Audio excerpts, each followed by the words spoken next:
ஆண்டவராய் இயேசு கிறிஸ்துவின் நாமத்தில் அன்பின் வாழ்த்துக்கள். டிசம்பர் உடனே நமக்கு ஞாபகம் வருவது நம்முடைய ஆண்டவராய் இயேசு கிறிஸ்துவினுடைய அற்புதமான பிறப்பு.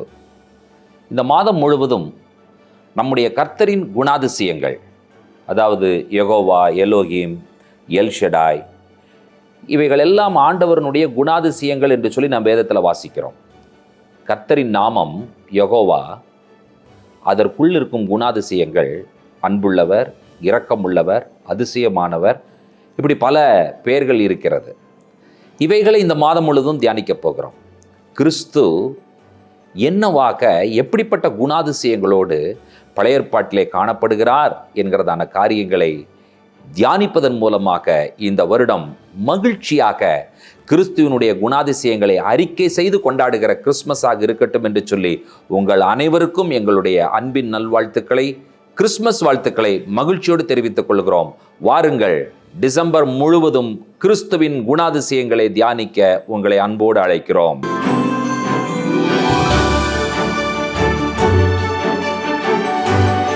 கர்த்தருடைய பரிசுத்த நாமத்திற்கு மகிமை உண்டாவதாக. இன்றைக்கு எல் கெமுலா.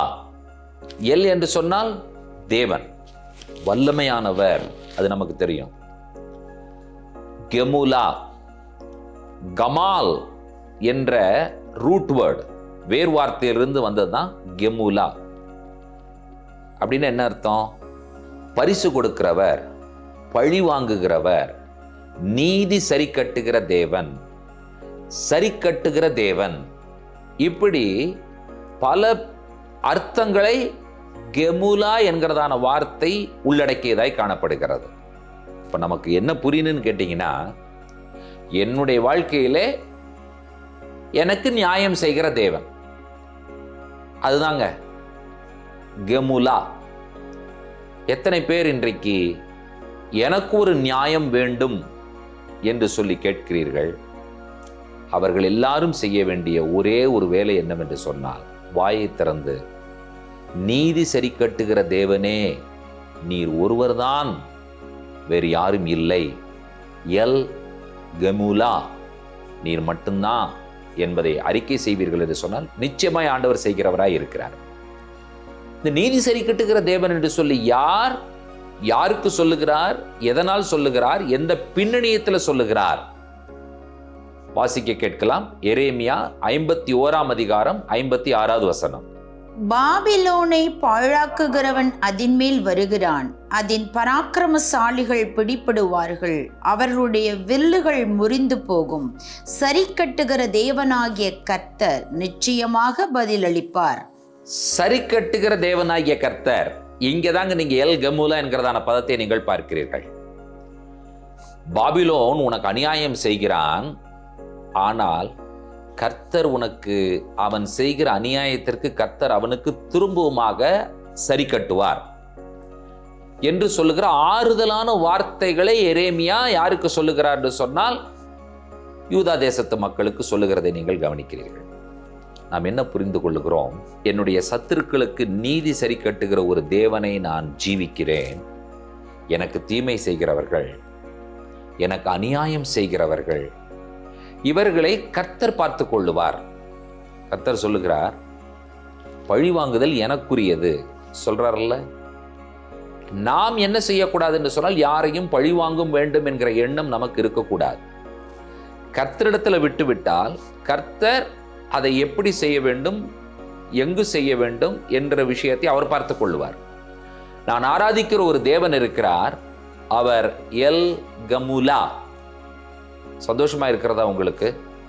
சங்கீதக்காரனுடைய வார்த்தைகளை கவனிக்கலாம். 118 சங்கீதத்தினுடைய 7வது வசனம். எனக்கு அனுகூலம் பண்ணுகிறவர்கள் நடுவில் கர்த்தர் என் பட்சத்திலே இருக்கிறார், என் சத்துருக்களில் சரி கட்டுதலை காண்பேன். எனக்கு அனுகூலம் பண்ணுகிறவர்களின் நடுவிலே கர்த்தர் என் பட்சத்தில் இருக்கிறார், நான் என் சத்துருக்களின் சரி கட்டுதலை காண்பேன். சரி கட்டுகிறவர் யார்? கர்த்தராய் இருக்கிறார். அநீதி இழைக்கப்படுகிறது, அது ரொம்ப கொடுமையான விஷயம், அதை தாங்கவே முடியாது. பீப்புள் என்ன ஆயிடுவாங்கன்னு சொன்னால் டிப்ரெஷனுக்குள்ளே போயிடுவாங்க. அவர்களால் அதிலிருந்து மீண்டு வருவது ரொம்ப கடினமாய் காணப்படும். இந்த சூழ்நிலைகளிலே நீங்கள் ஒன்றை யோசித்து பாருங்கள். பாபிலோன் சாம்ராஜ்யம் இவர்களுக்கு அநீதி இழைக்கிறார்கள். எரேமியாவினுடைய வார்த்தைகளினால் அந்த மக்கள் தேற்றப்படுகிறார்கள்.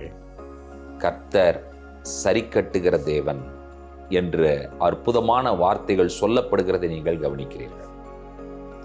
நம்முடைய இரட்சகர் யார் தெரியுமா? அவர் நீதியின் சூரியன்.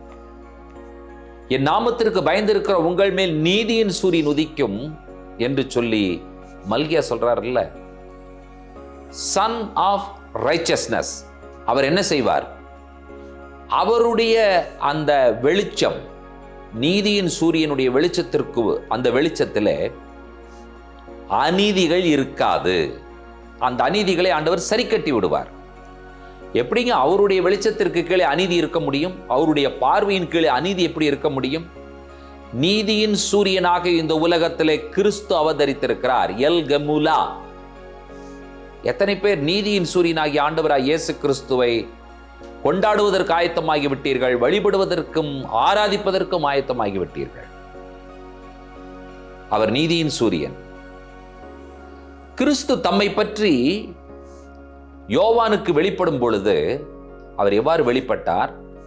நான் தாவீதின் வேரும் சந்ததியும் பிரகாசம் உள்ள விடிவெள்ளி நட்சத்திரமுமாய் இருக்கிறேன் என்று வெளிப்பட்டாரே. இதற்கு மேல் நமக்கு ஒரு ஆதாரம் தேவையில்லை. நீதி சரி கட்டுகிற நீதியின் சூரியனாக, பிரகாசம் உள்ள விடிவெள்ளி நட்சத்திரமாக, தாவீதின் வேராக, சந்ததியாக, எல் கெமூலாவாக இந்த பூலோகத்தில் அவதரிக்கிறார் என்கிறதான சந்தோஷமான செய்தியை உங்களுக்கு நாங்கள் சொல்லிக்கொள்ள விரும்புகிறோம். வாருங்கள், எல் கம்மூலாவுக்காக ஆண்டவருக்கு நன்றி சொல்வோம். உன்னதங்களில் வாசமாயிருக்கிற எங்கள் அன்பின் பரலோக பிதாவே, எங்கள் சத்துருக்களுக்கு நீதி சரி கட்டுகிற தேவன், அதற்காக நாங்கள் நன்றி சொல்லுகிறோம். எங்களுக்கு நீதியாக நீரே இருக்கிறீர் ஆண்டவரே. உம்முடைய அற்புதமான பிறப்பை ஆண்டவரே நாங்கள் மகிழ்ச்சியோடு கொண்டாடி கொண்டிருக்கிறோம். கர்த்தர் எங்களோடு கூட இருந்து எங்களை வழிநடத்தி கொண்டிருக்கிறீர். உம்முடைய உன்னத தயவிற்காக, நீர் எங்களுக்கு செய்கிற நீதிக்காக நன்றி சொல்லுகிறோம். நீதியின் சூரியன், உம்முடைய வெளிச்சத்திலே அநீதிகள் இல்லை. அதற்காய் நன்றி. துதி கனமை உமக்கே ஏறெடுக்கிறோம். இயேசு கிறிஸ்துவின் நாமத்தில் பிதாவே, ஆமேன், ஆமேன். நம்முடைய கர்த்தராகிய இயேசு கிறிஸ்துவின் கிருபையும், பிதாவாகிய தேவனுடைய அன்பும், பரிசுத்த தேவாவியானவருடைய அந்யோன்ய ஐக்கியமும் சிநேகமும் நம்முடையோடும் கூட கர்த்தருடைய வருகை பெறுகின்றார் நீடித்து நிலைத்திருப்பதாக. ஆமேன், ஆமேன். தேவ கிருபையும் சமாதானமும் பெருகுவதாக. ஷலோம்.